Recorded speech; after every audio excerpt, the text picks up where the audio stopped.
we were going to go over the presentations and stuff, but Dennis wanted to wait because he's on the road. So I guess whatever. So we'll do that Wednesday. We'll go over that together as an inner circle on Wednesday. Go over the presentations, the Internet Apprentice presentations and everything. Has anybody looked at those yet? No? I have not. I'll have to confess. No, that's fine. Well, they're in the Inner Circle Facebook group. So if you're in the Inner Circle, you should have access to the Facebook group. If not, message us. It will get you on there. And it's a file. It's a Google Drive file.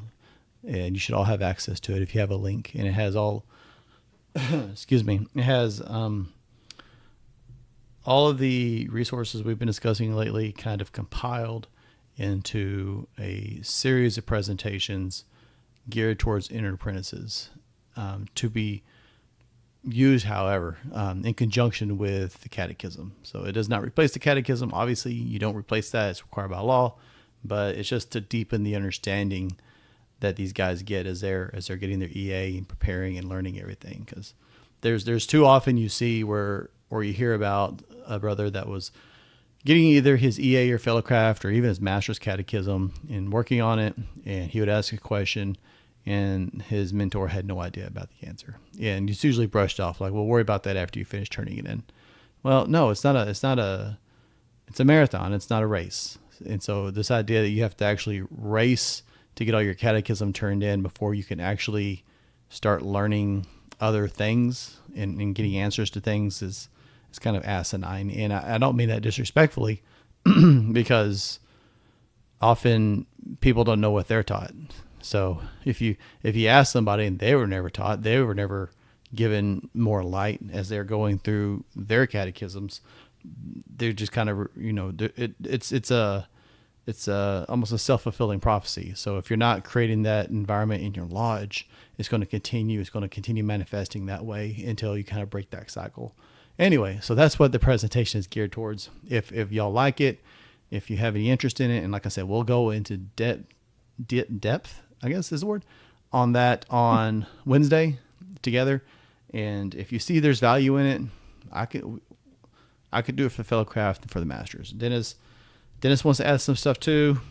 That's fine, man. If y'all have thoughts, things that you think are worth adding, it's a live document. It's a living document. We can update it according to whatever works best. And how y'all do it in your lodge, if you do it in your lodge, it's up to you. Like I'm planning on, I'm going to go tomorrow to my local lodge, and I'm just going to take a projector and my laptop and just go through one or two of the presentations with hopefully at least one EA. And that's what it's designed for, groups of like 1 to 3 EAs. And just go through it with them, and hopefully that'll provide some more value. And then Tom will take over and teach him all the catechisms, and hopefully he'll get more value. Justin, I found out that when you're going through it, if you're not getting that extra information, some of us just take it upon ourselves to do that. So I know I'm going to be sending out some text messages on our EAs up there to kind of let them know that it's imperative that they be there tomorrow, because that's one of the few Mondays that we're there. And I'm probably going to talk to some of them on, if a Monday's not working, a day other than Monday would probably work better for both you and I to be able to make it on a regular basis. But I haven't talked to anybody probably in two weeks. So yeah, we'll take it from there. Yeah. I mean, it's whatever works best. For another example, I'm actually taking it on Tuesday, which is my stated meeting night. But one of my best Masonic buddies, it just got installed as worship master of a struggling lodge. And so he's asking for me to come bring that. So instead of going to my own stated meeting, I'm going to go to their stated meeting. And these are all Master Masons, but this is information they were never taught. They never learned it. And so there's, better late than never. It's education. So any kind of education is better than nothing. So I'm going to do the same thing, go over 1 or 2, maybe 3 of these. And I say these presentations, they are like 5 slides. And some of them have a lot of information, but most of them are just kind of introductory to a lot of concepts. So it doesn't like spell everything out for you. it gives answers, but it doesn't go into like a huge level of depth. It's a lot like the Ashlar program. In Well, fact, it's very, seems very inspired by it. So sorry, what were you going to say, Tom? well. Also, too, it seems the way that you have it done that you're kind of gearing it towards discussion, Oh where yeah. they're speaking on it, and that's probably where the bulk of the conversation is going to be. Hopefully, they'll be to where they will do more of a discussion, because I know when I do an education piece, it's almost like a teacher teaching the subject, and there's not really room for questions and answers. If anybody has a question at that time. Yeah. Well, Yeah. there's two benefits to presenting it like this, and you hit one of them right on the nose, and that is, I mean, there are slides at the end of each of these that are designed to spur discussion. And the reason for that, and you won't see discussion at first with most people, but the reason for that is it is important when you get into these learning communities, especially Masonic learning communities, that you are comfortable and able to ask questions and have discussion. We teach the importance of rhetoric, and this is the perfect opportunity to start learning how to do that, how to have conversations with other people about ideas, big ideas in many cases, while understanding that I may not be right, and that's okay. But I need to be willing to have these conversations and share my thoughts.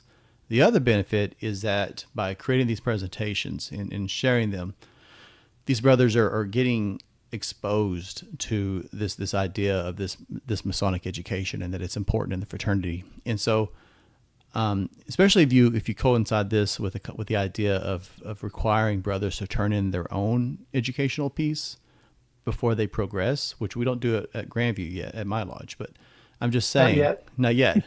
But if they're being exposed to this education, and then at some point in their progression, they're required to turn in some kind of education that they make for themselves, it creates this learning community among the lodge. These new guys coming in, that's the expectation, is there's always some kind of education and there's something to be learned, but they're also comfortable and able and willing to come up with presentations and have discussions about these philosophical concepts with other brothers in whatever setting they're doing that in.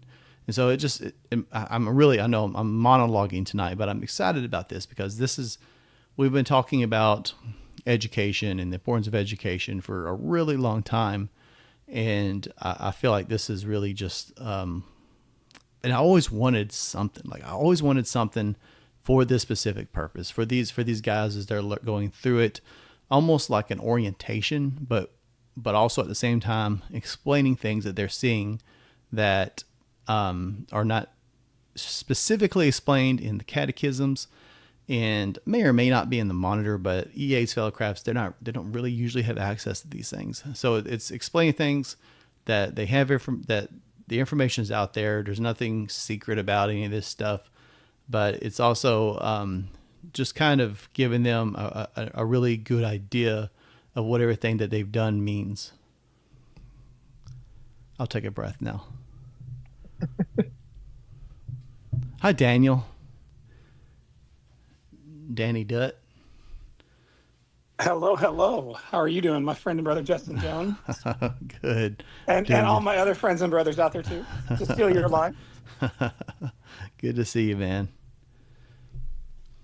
There's a comment in chat. Let me do this. It says, just turned in my fellowcraft. There's a lot of meat and potato in it. I was ready to turn it in a month ago, but wanted to wait until I gave it the respect the degree deserves. Yeah, absolutely. So if you haven't seen it yet, we just released earlier today the first in a 3-part series about the importance of slowing down the process with the lodge.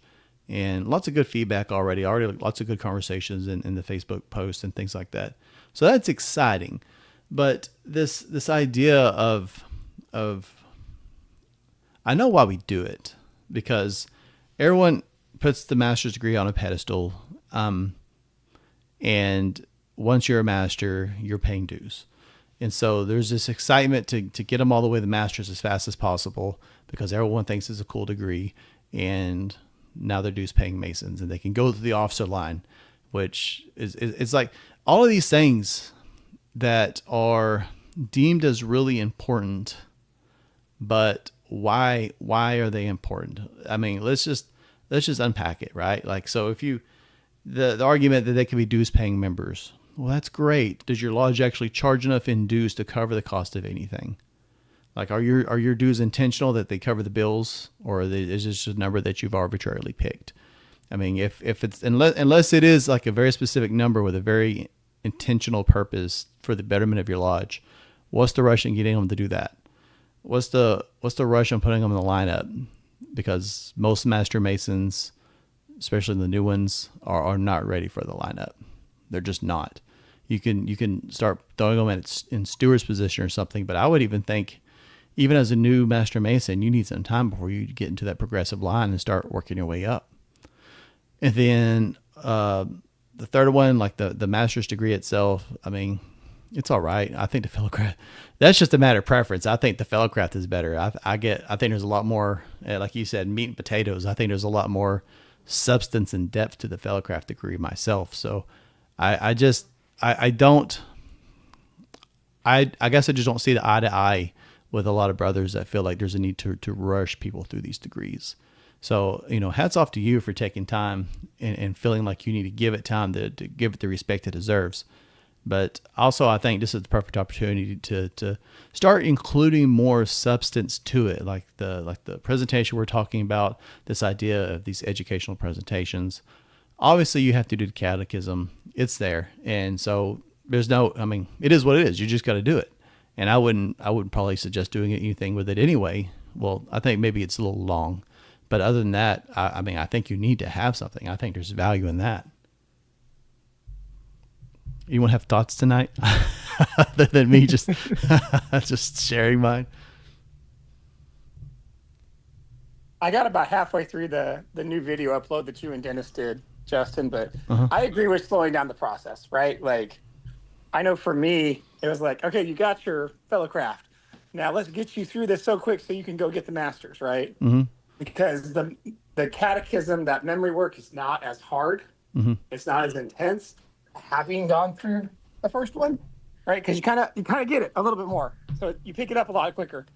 And so like, oh, you got to get this one, and then I know in my lodge it was because we need you as a steward, we need you to do this, we need you to do that, and it's just the whole reason is if we just need you for that, then you're not really looking at why did that person join Masonry, right? Did they join because they want to be a leader? And if so, is that really the right reason? Like, I know I had somebody ask me, well, don't you want to be worshipful master of the lodge? And I'm like, I don't even know what that means, much less like, should I desire that? When that happened for me, right? Yeah. I mean, that has not happened yet, but early on, it was within like 3 months of me being raised as a Master Mason.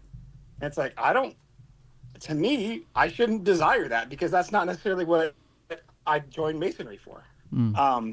So yeah, I think there's a moment to slow down and go like, well, why did you join Masonry? What do you want out of it? What does your Masonry look like? And part of that's learning these other things, learning the deeper meanings, learning, at least diving into the symbolism. Not that you're going to understand it all the first time, second time, or even third time through it, but that you start to strive to understand it. And you start to learn and you start to do these things. You're like, oh, that's what that could mean. Oh, that's what that means. And then next time, maybe when they're the ones giving the presentation, they're like, oh, this is what this means to me. And they really start to understand more of what's going on. Why is this said? Why do you do it this way? What does this look like? All of those things building upon each other to really give it that deeper meaning. And, if we were to go back to the old petition, it's for the mysteries of Freemasonry, not the degrees of Freemasonry. Absolutely. And I think you strike a really important point, is that leadership isn't necessarily for everybody. But we seem to think it is. Like, that's just a natural progression. Most Masonic lodges, if you look at them here in rural Texas, and they ask you, which I don't know why they do it, but they ask for all the past masters to introduce themselves. Well, first of all, it's everybody that you've already known, you've already seen introduce themselves 100 times. But also, it's literally everybody except the newest people. And so what we do here is it's like a foregone conclusion. If you're active and a Master Mason, you'll be a past master at some point. Why? Not everybody wants to or needs to be a leader. It makes as much sense as forcing everybody to get an A certificate and confer degrees. If you're not interested in that aspect of Freemasonry, why? Why would you do it? They'll never learn it. They'll never deliver it well. It's always going to be an issue. Well, why would you force somebody into the East just because you need a leader? You don't need a leader. If you have someone that's doing a good job, you don't need to move them. And sure, the first year is rough, especially if you don't have a supportive secretary. But every year after that gets easier. The first year is rough in part, and I firmly believe this. It's because we have this mentality that you only have a year. So these guys will try to pack as much as they can in 365 days. So yeah, it's exhausting. But if you know, hey, I got 2, maybe 3 years in the East, you can kind of plan longer term and say, we're going to expand, this condensed schedule, this condensed agenda I had for the year, let's expand it. And we can elaborate on it, but we're going to make it more long-lived. And suddenly that's not as exhausting because you have this thing planned for an extended period of time. But this idea that everybody has to be a leader, it makes as much sense as saying everybody needs to be in charge of a fundraising committee. Everybody needs to know how to do all of the degrees. Ideally, yeah. Ideally, we could all be great leaders. Ideally, we could all confer degrees, yada, yada. But that's not how the human mind works. We all have our own interest in our own things that brought us to the fraternity. Yeah. But let's measure somebody on their strengths versus like what we think their strengths are. Oh yeah. Right? Like yeah. even an interest survey. You know, hey, what are you interested in? What does this look like? I know in another organization that I'm part of, that's what I'm trying to implement right now. Is like a survey of interest. Like, what do you find joy in doing? Where do you want to do these things at? Is this something that you're happy with? Yes or no? Because then, you know, all of a sudden you're getting people who actually want to do those things versus just putting them in place because, oh, well, that's what's best for right now. That's what we've always done. Yeah. Just a worshipful master having a plan because that's what he thinks is important, which may or may not be right? Yeah, the surveys definitely work for the existing members, but I think this is also why it's important for these new guys that we're taking the time to actually get to know them before they even get a petition. You can't do anything about the guys that are already in, except like you're saying, ask them, hey, why did you join for? What are you interested in? Here's a survey, and then take that information and do something with it. But for the new people, we should already know. If we're doing a good job, we should already know what this guy's interested in, because in a lot of cases, if I reach out to Daniel's Lodge's Facebook page, I'm just a non-Mason wanting to join. I probably don't know anything about Daniel's Lodge. Now, Daniel's Lodge may be really big on, I don't know, Daniel. I'm just throwing, it may be really big on fundraising. I don't know. We're just doing an example here. But this guy is looking for Masonic education. He wants to grow and have these deep conversations and stuff like that. If there's no process, if there's no time before they get a petition to learn this about each other, if I'm trying to petition a lodge and I don't know that they're not offering what I'm looking for, and the lodge doesn't know that they're looking for something that you're completely unprepared to provide, what's going to happen once they get their first degree or two? There's a disconnect. They're going to leave. They're going to be like, this is not for me. Yeah, and they're going to assume that all lodges are the same way, right? Yep. Now, if you're getting to know this guy, and same situation, right? And you're conscientious, you're aware of what your lodge offers, and you're talking to this person, and it's pretty apparent that they'll probably make a good Mason, but they're not going to find what they're looking for here. I don't know what's going to serve the fraternity better, if I send them to a local lodge that I know offers what they're looking for, or if I just go ahead and accept their petition and bring them into the fraternity, knowing that they're probably going to be disappointed. And then they're going to leave quickly too, Justin, right? Mm-hmm. Like, are they going to complete their 3 degrees? Are they going to even become a full Master Mason? Or are they going to get frustrated in the first few months because they're not getting what they thought they were going to get? Exactly. I heard another voice. Who else said something? Oh, yes, Jeff. What's up? What is it in Texas? Is there a period of time where a candidate has to attend or come to lodge beforehand or come to lodge events before they can submit a petition? Or can they just call up the secretary and say, "Hey, give me a petition," and they get one that same day? They could, yeah, they could literally show up at a lodge function and walk out with a petition, like the first time they met anybody. And I've even seen where they, depending on the lodge. depending on the lodge, Yeah. yeah. But legally, yeah, I mean, it could go that way. I've seen it where they leave with signatures, all the signatures they need from people they just met 5 minutes before. And That's kind of what happened to me, Justin. Like I had one person who knew me and they vouched for me and had a bunch of other signatures that I had no idea who they were. yeah, I'm looking at this from the other side, like guarding the West Gate, where you get some guy who just calls up and says, "Hey, I like a petition." He gets a petition, and then none of the brothers meet him, but he does meet with a 3-member investigation committee, and the investigation committee reports out. Now, they can't say what happened or why they're voting or why they're making a recommendation. All they can stand up and say, "We've met with them, and we report a favorable recommendation or an unfavorable." And so it comes back and says, favorable recommendation. So I have to trust these brothers that this will be a good candidate, and that this, like for my own analysis, this person, I would feel comfortable around my family and children without even meeting them. I got to trust my brothers with that assessment. It's very similar here in Texas. And I mean, but once you give them a petition, if they bring it back filled out, it starts a process. And it may be, and it's the same process more or less like you're describing. But if they're not a good fit just from visiting a few times, why even start that process? Let me share a story with y'all real quick. And we go into this. What's up, Brad? I see you just popped in.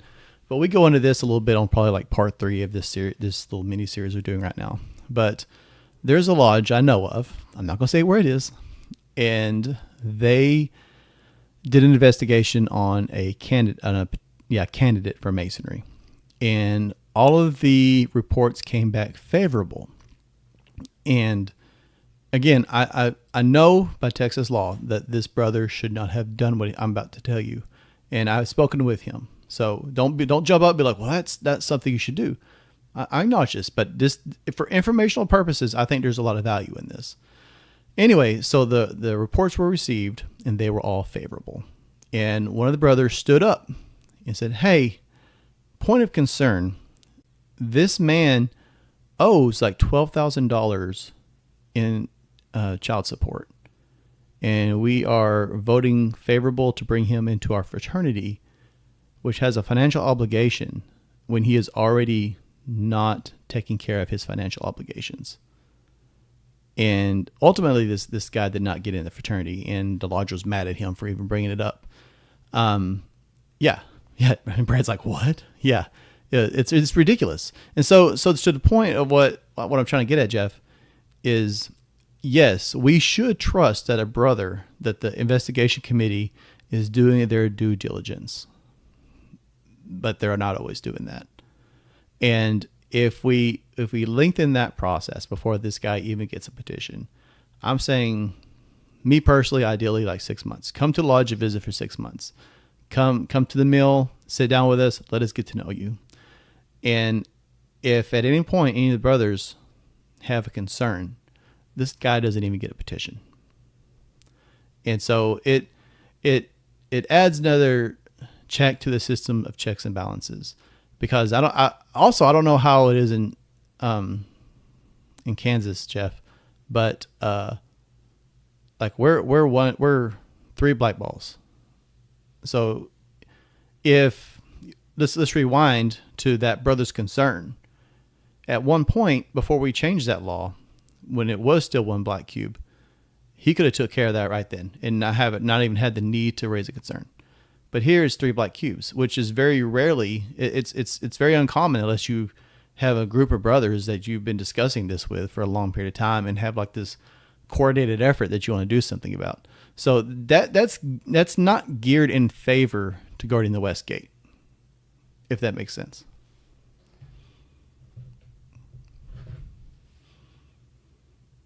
Hi, Brad. Well, sorry. Go ahead, Jeff. I was just trying to break the silence up. What's up? Yeah, when someone submits a petition, you can't vote on it until the next state of communication. So I'll know the person's name. And so what I'll do is I'll just start Googling them. I'll check criminal or civil here in the county where they're from. Check, see if they have any social media, even if I'm not on the investigation committee, just so I can do a little bit of research on this person, because if I've never met him. Facebook's very important, right? You can, it's easy to go up and introduce yourself to a group of guys and seem like a normal, functional, moral human, right? But after visiting with them 4, 5, 6 times, over time, they kind of start to drop that guard. But if you jump on Facebook, a lot of people have zero guard at all. And you could tell a whole lot about a person real quick by looking at the kind of things they're posting, the kind of reposts they do, the memes they share. I mean, if you jump on there and see a whole bunch of racist jokes and things like that, well, that tells you all you need to know about that guy, right? And so Facebook is really helpful for jumping on and getting a really great idea about a person before you even start having conversations. Well, I found that out years ago when I was a retail manager, and this was back when Facebook was, or MySpace was popular, and I would tell my district manager, I said, "Well, I just seen their MySpace, and I'm not going to hire them." And he's like, "Well, why? How'd the interview go?" The interview went fine. But I knew more about them by looking at what they posted in the last 5 years. And I know when I joined, my wife said, "Why are you on Facebook?" I'm like, "I'm scrubbing it." I'm like, "I'm making sure there's nothing on there that looks bad, because I want to make sure I get in. And it was nothing that was really bad. It was like an FAO group I was in or whatever. I was like, well, that could be perceived to some people being wrong, and I know you don't want to put out the impression, okay, this is some right winger, we don't want that in our lodge and that, but yeah, it's just I had learned from that because I had hired an assistant manager that I didn't look at her MySpace till after I hired her. I was like, oh my God, if I would just check that first. Lesson learned, right? Oh yeah. But I mean, it's like the problem when you're even in business trying to hire people that are interviewing with you. They're going to put their best foot forward, and they're not going to bring out any of that stuff that you may think, okay, this isn't the person I'm going to go with. They're going to try to make everything sound really good. Absolutely. It's kind of like when you're dating. You don't tell the girl that you're trying to go out with that you were a jerk in your last relationship. You're going to say everything that you're good at. You're not going to dwell on the negative. Yeah. But also too, when we do these, you tell her you just got out of a toxic relationship, but you don't tell her you were the toxic one, right? No, you don't. But the thing that I've seen in the meetings that I've been in where we voted on the petition, I would like a little more information. That you just say, we found it favorable, but okay, well, why did you find it favorable? Because I really don't know, because the last couple I've seen where I really didn't know too much about them, and I was like, and now I'm being asked to vote on it. And I mean, there should be kind of like a little background on well, them, that's where the letter of the law comes in by the Grand Lodge of Texas. I mean, once that's all that they can say is favorable or unfavorable. And like going back to what Jeff was saying, I mean, we are supposed to have confidence that they did a thorough and diligent investigation of this individual, and we should trust their judgment, unless we know something else, in which case we're supposed to. That's why we have the whole voting process. But again, we don't bring it up publicly. If I know something about this guy, I'm supposed to just vote my conscience. Well, your vote doesn't have as much power as it used to. So even if I know something damning about this person, and obviously they have no place in the fraternity, I only have one black cube. And so they still get in, even though because the investigation was favorable, nobody else knows it. I'm not going to go telling everybody. Here's the thing. Here's the reason. Because if I go and tell everybody, hey, this guy does this and this and this, and he still gets in, now you got this new guy in your lodge, and everyone's like, or they could be like, hey, that brother was talking some real crap about you during the balloting process, and now it's on you. And so, I don't know, man. I think this is why it's important that we have this extra step. I mean, ultimately, I think one day, I don't know what I'm going to do, but I'm probably going to put out a resolution to change it back to one black cube, which I don't think will be very popular among a certain age group in the fraternity. But I mean, it kind of neuters your power when you have to have three people all on the same page when you're not supposed to talk about it. But anyway, if we have this longer process where we're getting to know this person, and you know what, after 4 months, they may decide they don't want to come back anymore. Like, well, they're boring, or well, that's just a lot. It takes too long. Guess what, man? You just saved the lodge a lot of trouble. If they don't have the patience, like if they don't have the kind of patience to come around on a regular basis, or if they get bored of you after 4 months, or they're just not interested in what you have to offer at this point, well, they're not going to stick around after the degree anyway.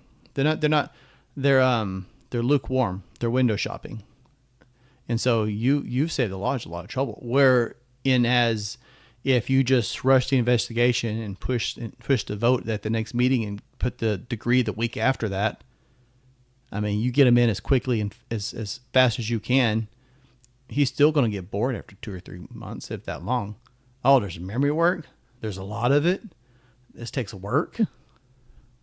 Well, I don't want to do that. How often do I have to come up here to learn all this? At least once a week. Man, never mind.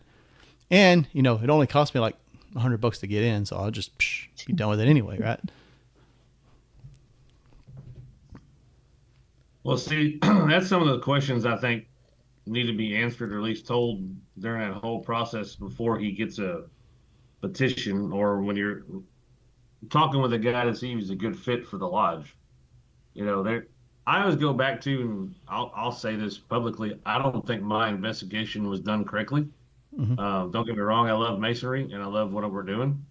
But I think I was a little rushed, and I'm sure there's some other people out there that really start thinking about their investigations and how they went through. The degrees weren't rushed, I'll just say that. But the investigation part, after reading that handbook that got put out in 23 and kind of seeing everything you should be doing when you're doing an investigation, I'm thinking to myself, like, none of this stuff happened when I did my investigation. Mm-hmm.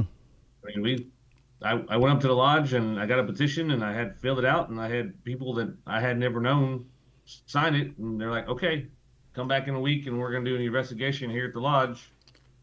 Bring your wife. And that was it. Yeah. That's how it was for me too, I just showed up, and I mean, the guys that investigated me were like, I think they're all gone now, but they were some of the best Masons I ever knew.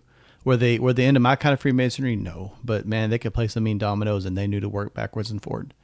But I sat down at the table with them. That was my investigation. Nothing, no deep probing questions or anything like that. Just whatever's on the paper. And then I got voted in. And to this day, I still don't think I was the kind of guy that should have got in the fraternity.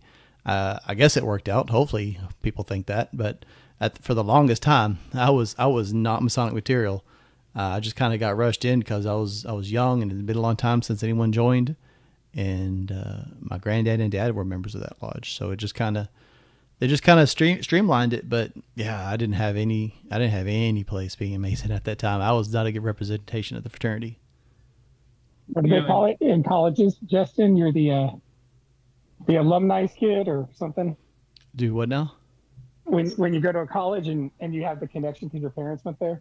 Oh yeah, the legacy. The legacy you're the kid. Legacy Mason. Yeah, I'm a legacy Mason. Pretty much.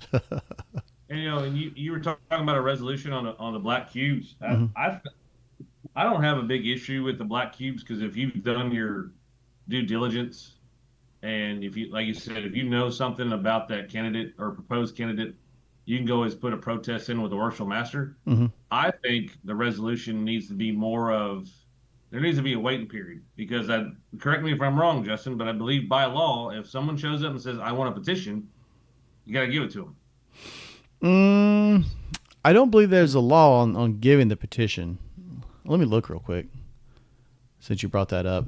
But But at the same time, we've got these brothers that if someone brings a petition already filled out, they just sign it. I mean, there was a incident not incident, but a situation about 6 months ago.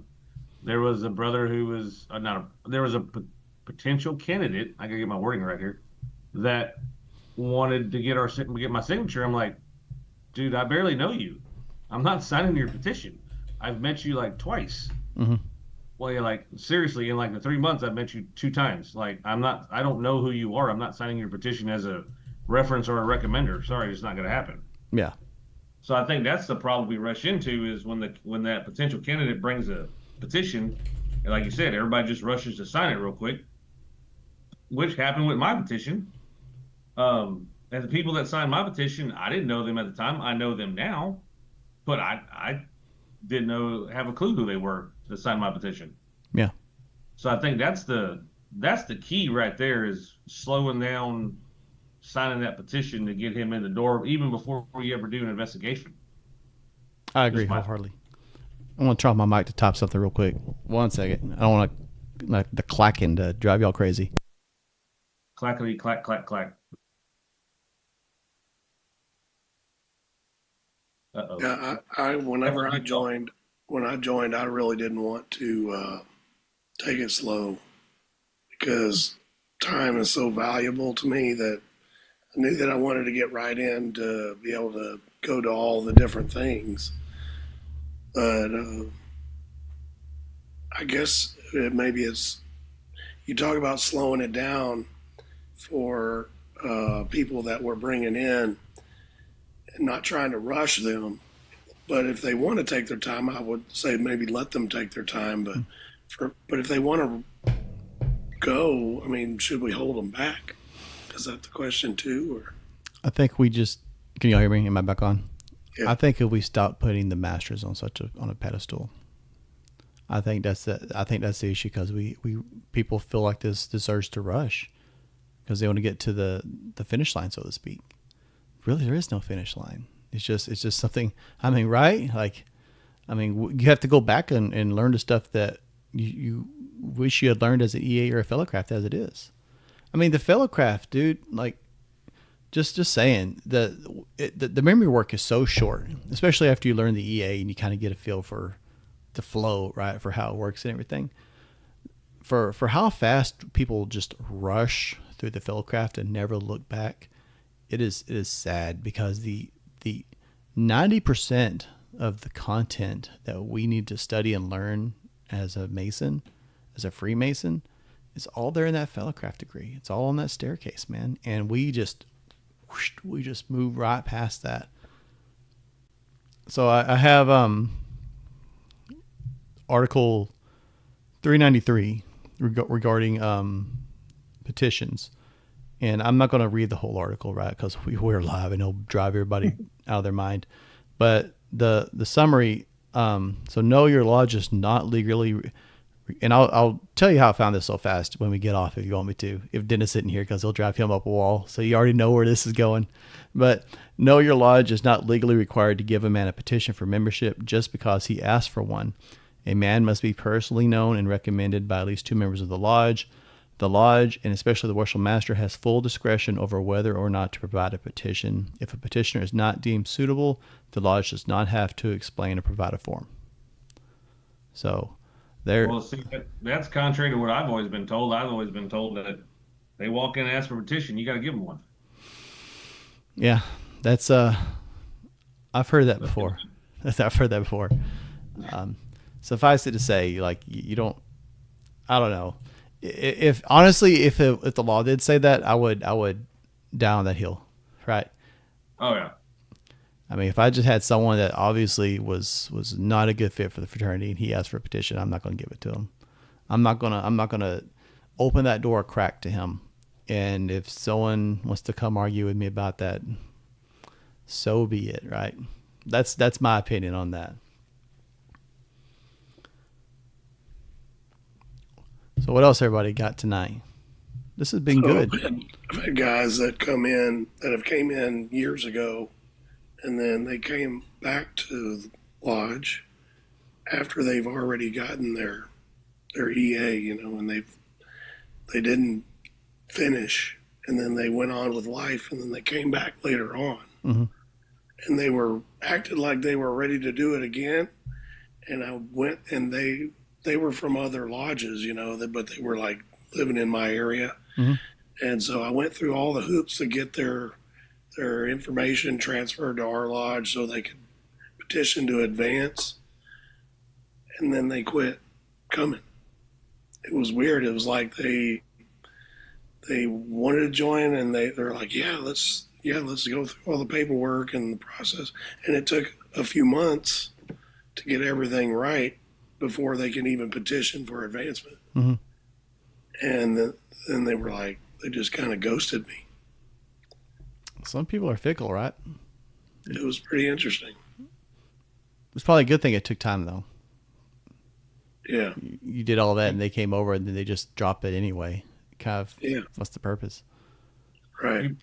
You bring it up. It's funny. We actually had a guy that we initiated at one of my lodges in 2021.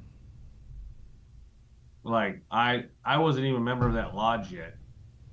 And last month, all of a sudden, he showed up back as an EA, wanting to. Well, let me take it back. They voted on his petition for advancement the month before, and he just showed up all of a sudden. It's like, I haven't seen you in 4 years, and all of a sudden you show back up. And it's like, well, he was working. I'm like, okay, whatever. But it was just kind of weird that, I mean, he literally got the degree of an EA, and then I never saw him again. So I'll take my mentality a little bit further since you bring this up, because I've already told you, like, if someone's wanting to join your lodge that's not a Mason, there's a length of time they should visit. I feel the same way for anybody that wants to affiliate or join your lodge. So you're an EA and it's been 5 years. Cool. Come visit us for 5 or 6 months. For one, just like y'all both said, right? If they drop it after 3 months, well, they weren't sincere anyway. Or if they've changed, a lot can happen in a few years with a person. Take that time to get to know them again. Or if there's, I don't care if they're already a master Mason and they're from somewhere else and they want to join. I don't care if it's the next lodge over and you know the guy. I would still say have them come for a while. Like, do you really want to be here? Do you really want to come? Let's be sure that this is a good fit for you. And, I have one lodge where we have one guy that showed up at our last degree.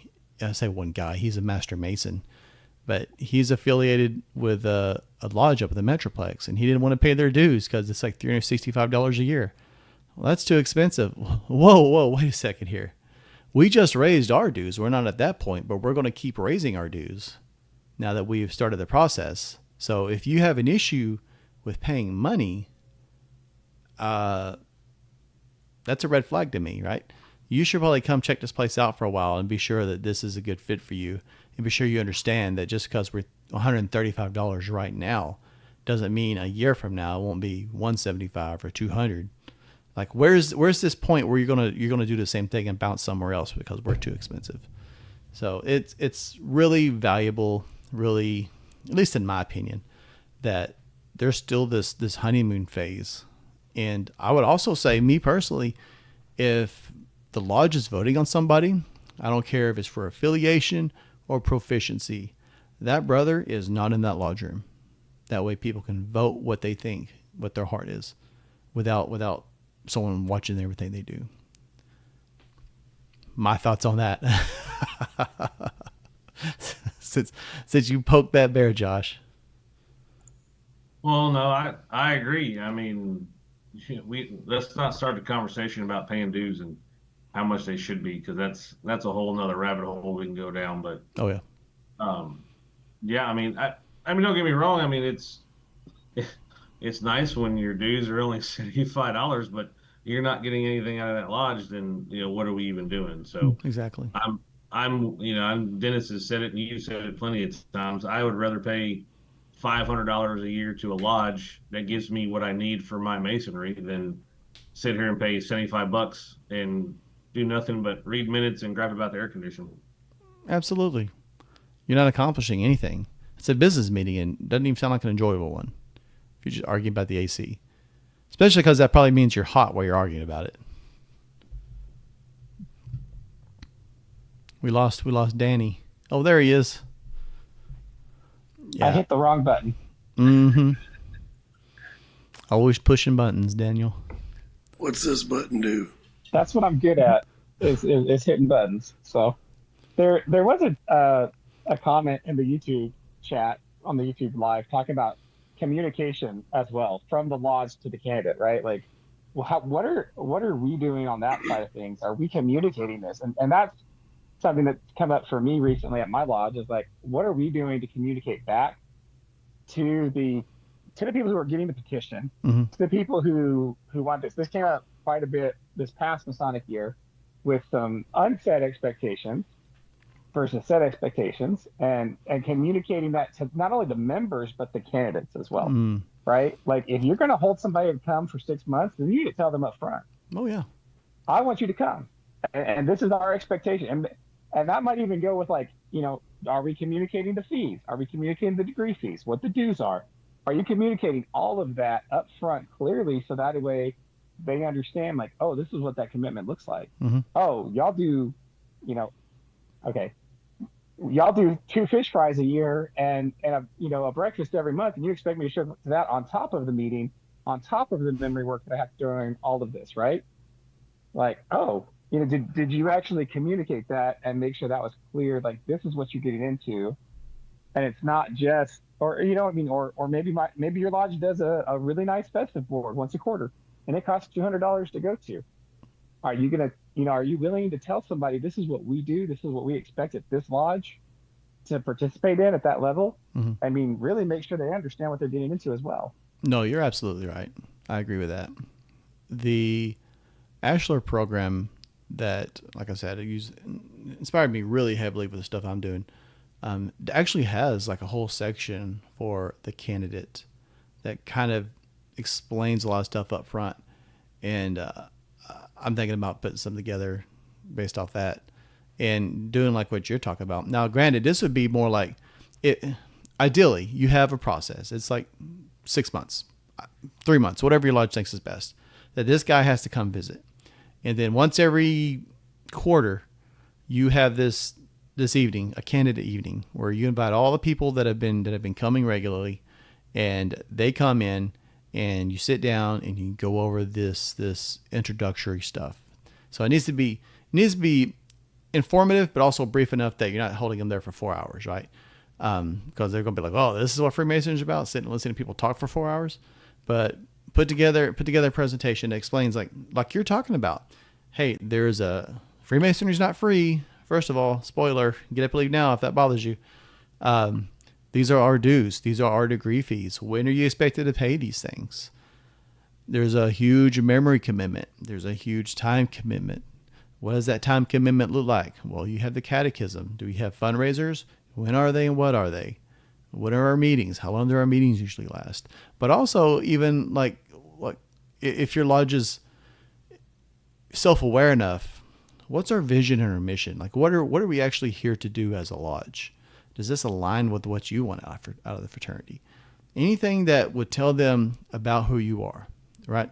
And then, I mean, I even think it'd be fine. Like you say, look, you have to come here for at least 3 months. And then after you hear the presentation, if you're still interested, we'll do a petition at that point or something like that. But you definitely should. We even have one guy at one of my lodges, and I mean, nice guy, I get, but he got his, and I don't know, I dropped the ball in this, I guess, but he got his EA degree. And then a few months after that, he's kind of like, man, I didn't realize there was so much memory work and public speaking involved with this. That's not really my thing. It's like, well, man, we dropped the ball on explaining this to him. Of course, he's also the relative of the Mason, so there was unfortunately a whole other kind of like a push to get him in. But we need to have something like that and formalize it where, like you're talking about, Daniel, where, hey, this is what we're about. And if somebody told you this, hopefully they did as you're visiting with them. But if not, just to reinforce it, here's who we are, what we do. And if at this point, if you're interested, you've been here, coming here long enough, we could talk about a petition. But if this is not in any way what you want, we're not offended. I could recommend lodges that more align with what you are looking for, but please don't petition us if this is not what you want. If this is not your Freemasonry, let us not waste your time and you not waste ours. Because if you're looking for a lodge that does golf tournaments every other month or something like that, that's not us. That lodge over there, they do that, but not here. And so you're saving everybody a bunch of trouble. And Justin, I was just going to build on that really quick. You have to know what those other lodges do around you. You have to go visit them. You have to go talk to their members. I mean, yeah, I know they're willing to talk to you. They want you to visit their lodge. Hopefully, it's worthwhile to go visit their lodge, right? Absolutely. So yeah, I also know some guys who joined just to become Shriners, right? And that's okay too. Like, if that's really what your jam is, I guess that's cool. But maybe there's maybe you could create a lodge just for that too. So. Yeah, there is one. It's called the Shrine. No, I don't know. All right. Well, hey, it's 10 o'clock, so I'm going to shut down the live aspect, and we can continue to have a little inner circle convo. But I'm going to go ahead and shut down the live just because I like to be timely when I